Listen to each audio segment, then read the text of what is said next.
Tonight on SUTV News, a couple shares their special day with more than just their family. Find out how a natural disaster brought out a sense of adventure in their lives. And Ships Greek Life speaks at a recent SGA meeting. Find out how recent controversy sparked a campus-wide debate. All that and more right now.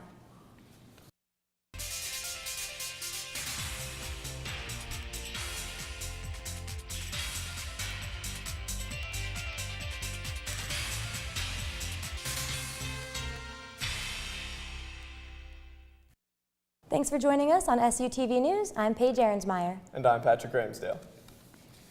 Members of the Greek life community went to a student council meeting last Thursday to speak out against the mistreatment of fraternities and sororities on campus. It's very, I feel like, taboo on college campuses to take an interest in your Greek life in this time, especially with everything going on in the news. So I wanted to just lay it out very respectfully, tell them what's been going on, how we feel about it, what we have to offer this campus, because we do offer a huge amount to this campus, and what we'd like to see done in the future. Crucian said the student government members were supported and empathetic of her cause. Her main concern is starting a conversation about how Greek life is being treated on campus. I think that people choose not to see the great things we're doing, because once people recognize the great things we're doing, it makes it a little bit more difficult to come at us for the stereotypical behavior of Greeks. And if you have any questions about Greek life, you can contact Dean of Greek Life at kcmiller@ship.edu.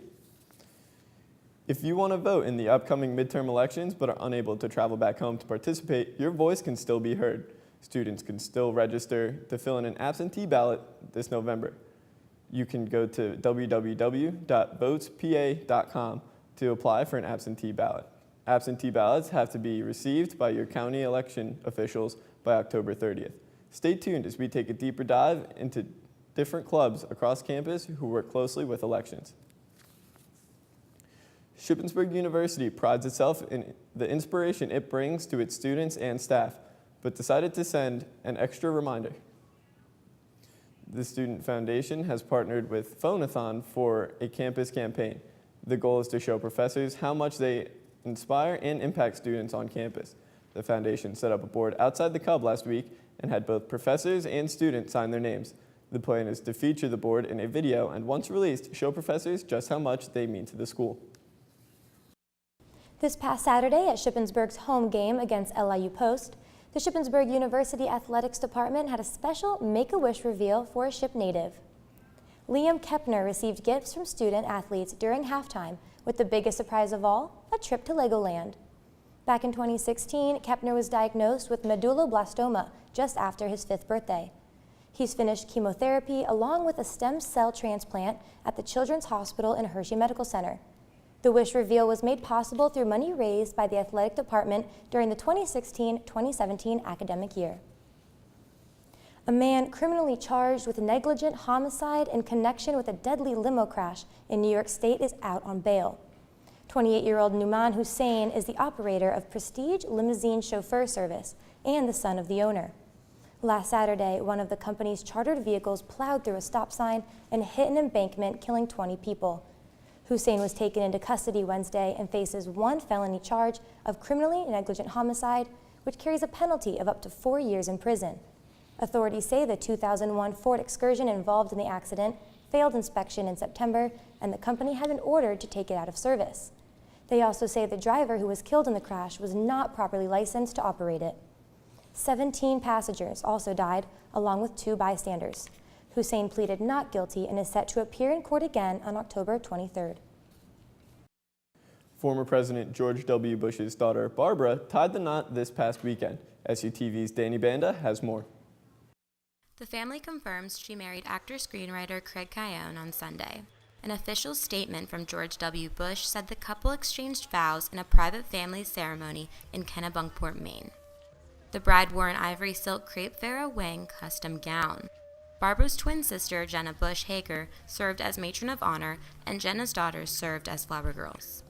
Her father and grandfather, former President George H.W. Bush, escorted her down the aisle.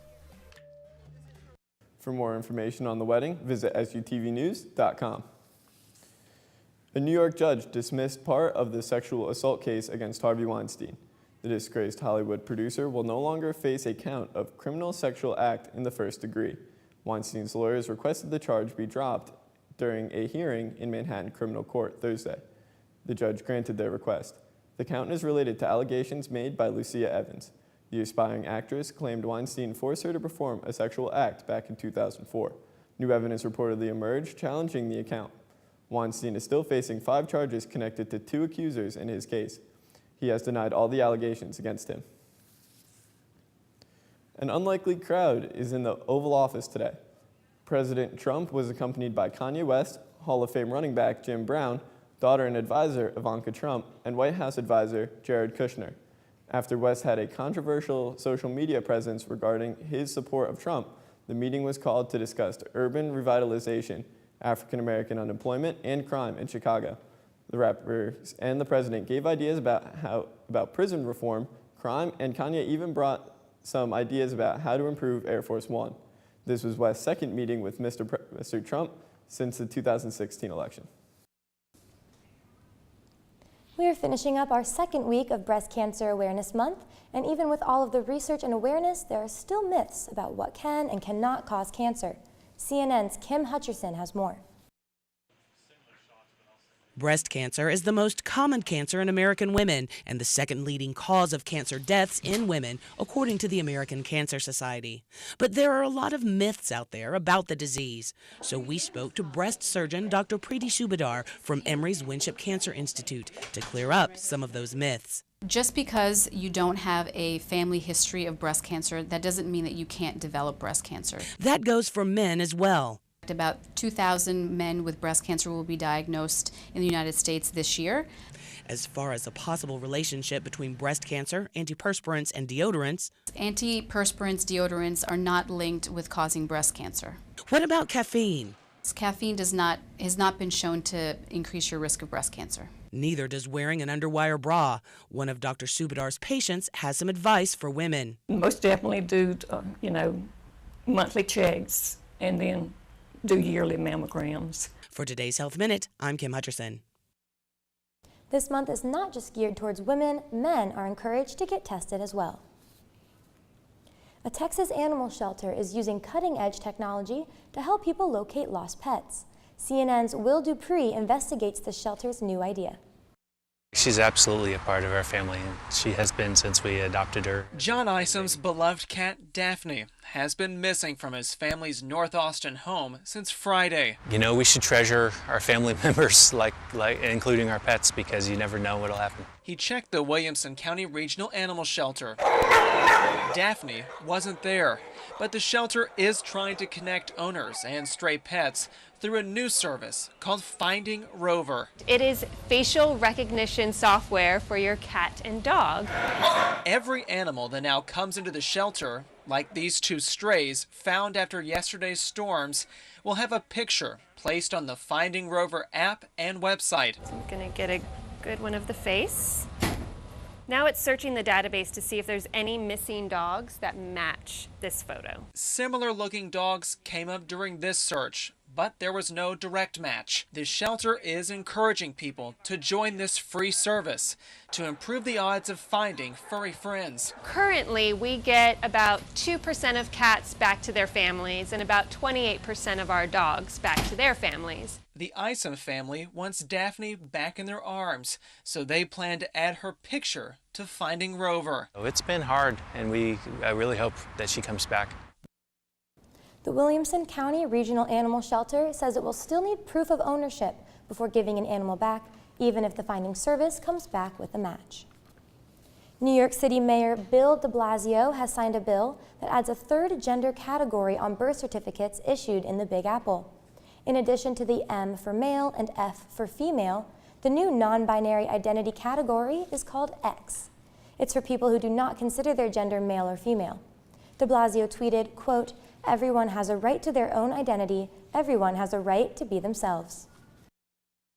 This change may seem small, but this is monumental for so many people. And I am so glad new generations will not have to endure such indignities. I am proud of New York City for protecting and advancing LGBTQ rights, and deeply grateful to all the people that have advocated for the change. A New York transgender activist hailed the move. A refreshing story to come out of a recent natural disaster. WJXT's Crystal Moyer tells us more about this happy event. And I have the privilege of performing this ceremony today on behalf of Lori and Jim. Welcome, and thanks everybody for being here. This is no ordinary wedding. Jim and Lori Berry are getting married in the middle of Jacksonville's International Airport. I know what you're thinking, why the airport of all places?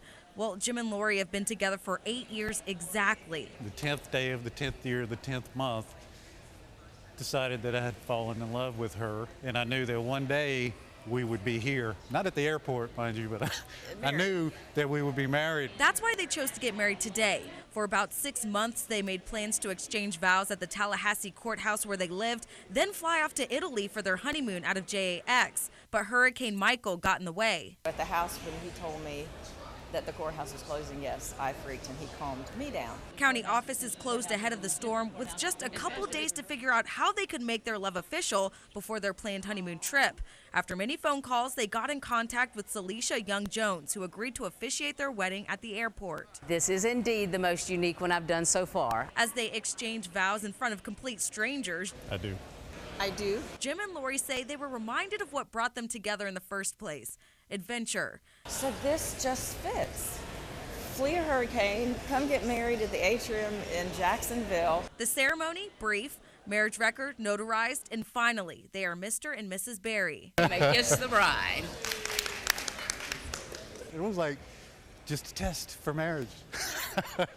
That's it. So, you know. And I'm ecstatic because I'm now married to the man I love so deeply. After the newlyweds' 10-day honeymoon in Italy, they plan to have a reception with family and friends, hopeful that they'll return to a damage-free home. The biannual Ship Says No More photo contest is back again this year. So the Ship Says No More contest is designed to engage the whole campus in showing their support for ending sexual assault and intimate partner abuse on our campus. To enter, just take a picture with the Ship Says No More sign on campus and email it to womenscenter@ship.edu. The contest will run through October, and we are actually going to take our picture right now.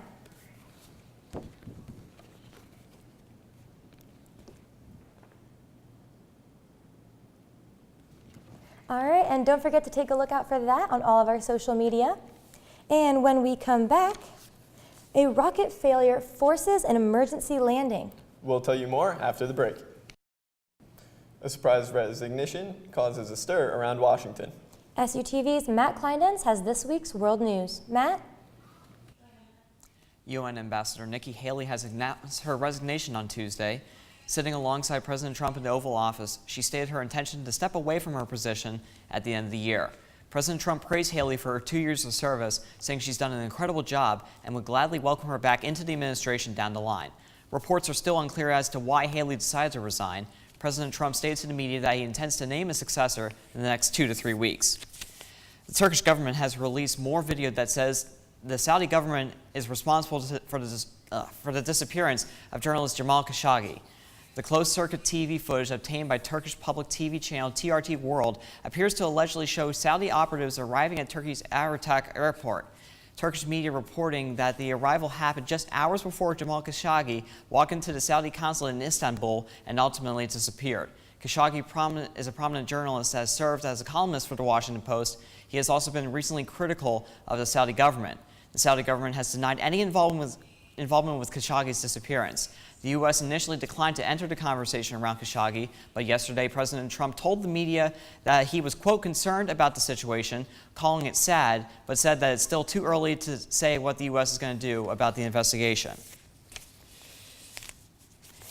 At least 50 people, including 7 children, were killed in a bus crash in West Nairobi, Kenya on Wednesday.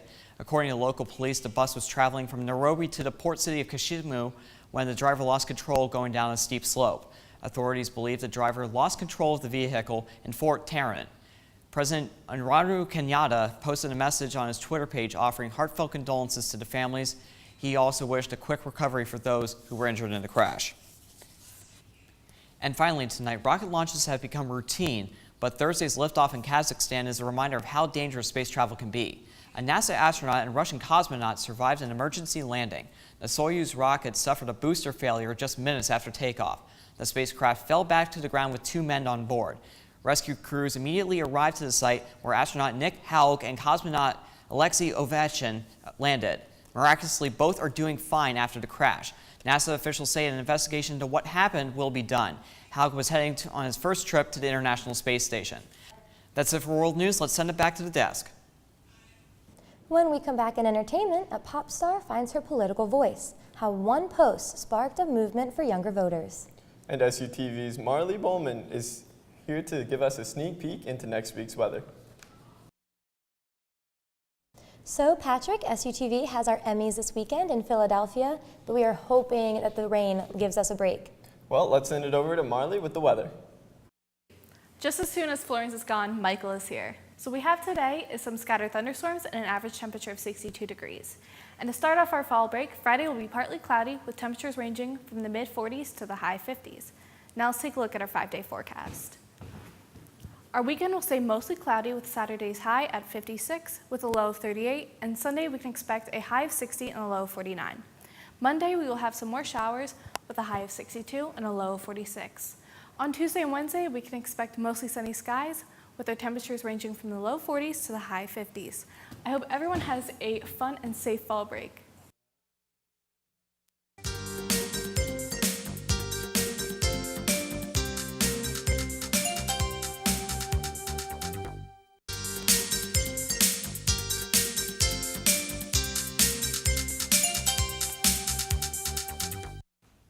A source close to singer Selena Gomez says the pop star is undergoing medical treatment.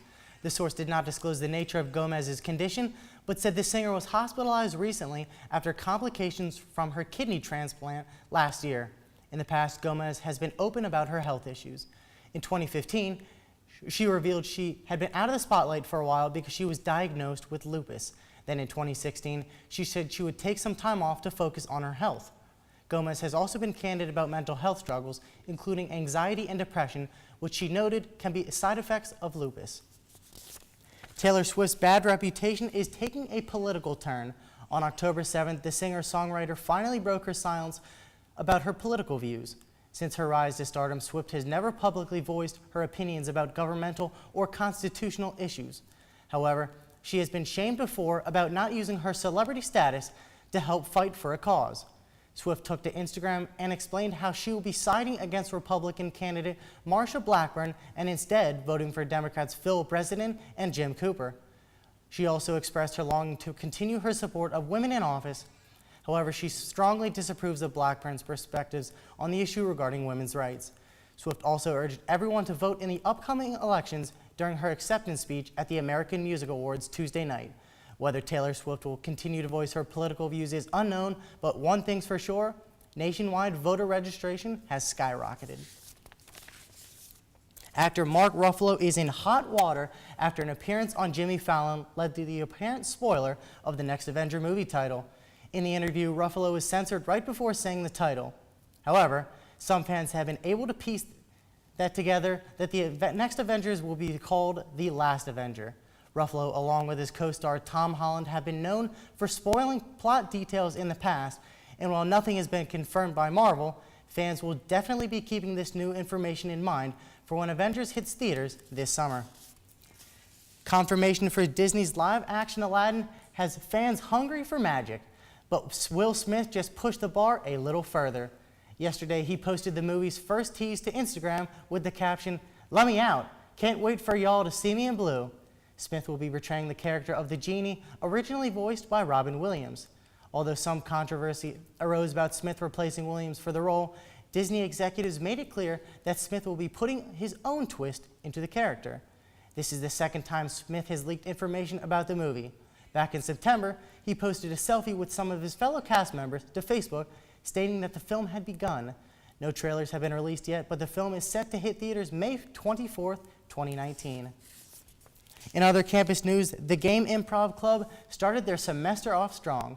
Last night, the club had their first performance and, as predicted, had no shortage of laughter. The members make up everything on the spot and never use a script. During their shows, they will even take suggestions from the audience and use it in their performances. Vice President Elizabeth Ramsey Kavanaugh says that besides the expected comedy, they like to keep the audience members on their toes. A lot of humor, just a lot of craziness. You shouldn't know what to expect because we honestly don't know what to expect.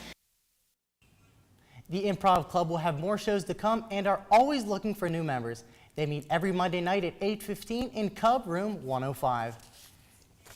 The Shippensburg In Motion troupe is kicking it into high gear for this year's lip sync competition. For the last few weeks, the girls have been putting the finishing touches on their routine and getting ready to take the stage. The troupe will be performing 2 dances at the event, one for their competition performance and another for their homecoming spirit rally dance. According to Angelina Stewart, the troupe's director, the dance is not only original, but also a tradition. It's a new tradition now that we're doing this big dance at Lip Sync. We also perform it at our recital and we also take it to competition. But we also compete in Lip Sync as well. This year's Lip Sync battle will be held October 18th in Memorial Auditorium at 9 p.m. That's it for entertainment. Let's head back to the desk. When we come back in sports, Shipfield Hockey faced off against number 1 Westchester. We have the highlights. And a Ship alumni gets a prestigious state award.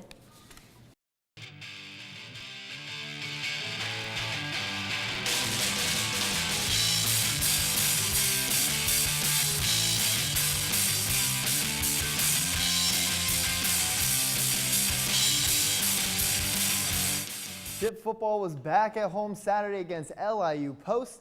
The Raiders were 2-3 on the season coming in and were in need of a big home win. And we pick it up in the first quarter. Bryson Messina drops back, has pressure in his face, but he's going to find Mr. Winston Eubanks in stride, 75 yards for the score. It's 7-0, Shippensburg.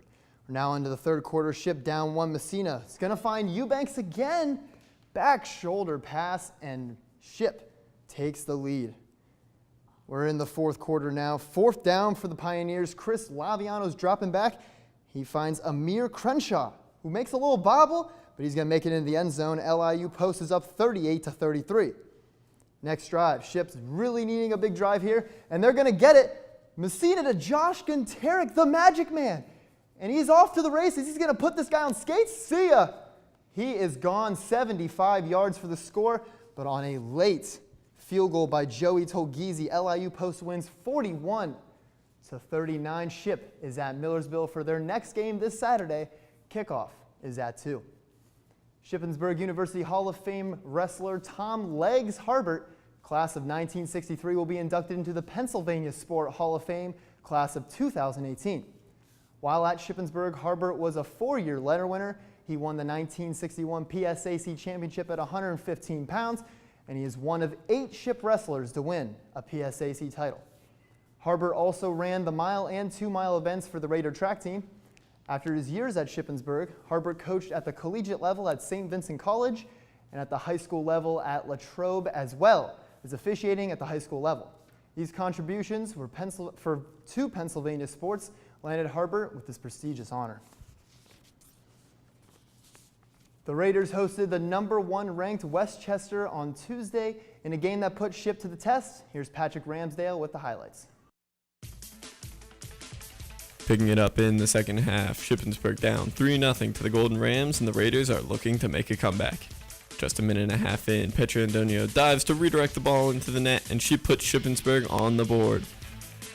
Not even 2 minutes later, a shot from the top of the circle is deflected in by Rosalia Capadora to bring the Raiders within 1. The Raiders kept the pressure on the Rams throughout the half, but were unable to crack Westchester's defense once again.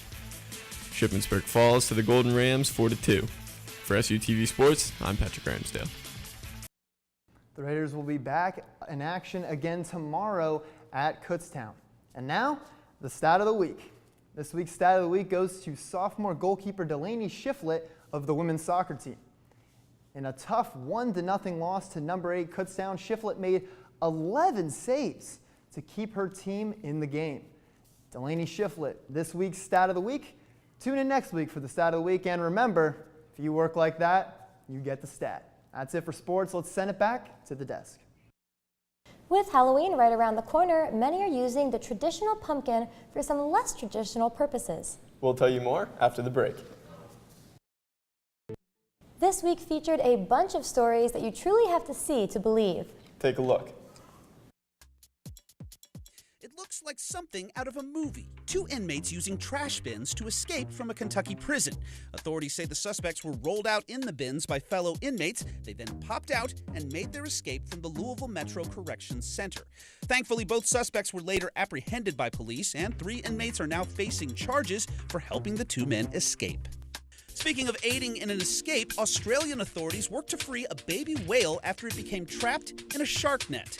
It happened in the waters off Queensland. Someone walking along the beach spotted the humpback whale calf struggling in the net. The Queensland Boating and Fisheries Patrol was alerted and dispatched a whale release team. The calf was freed in about 2 hours. A spokesperson said at least 1 adult whale remained close by during the entire operation. And finally, Halloween's just around the corner, so you better get your pumpkin boat ready. Oh, it's a thing, all right. In fact, thousands recently flocked to Damariscotta, Maine for the annual Pumpkin Fest and Regatta. Pumpkin boat competitors carve out pumpkins and race them down the Damariscotta River. The festival helps local nonprofits raise money and awareness about agriculture. For Take a Look at This, I'm Jeremy Roth. Well, that's it for SUTV News. I'm Paige Ahrensmeyer. And I'm Patrick Ramsdale. Don't forget to follow us on Facebook, Twitter, and Instagram at SUTV News. And check out our website, sutvnews.com. We don't have a show next week, but enjoy your fall break. We'll see you in 2 weeks.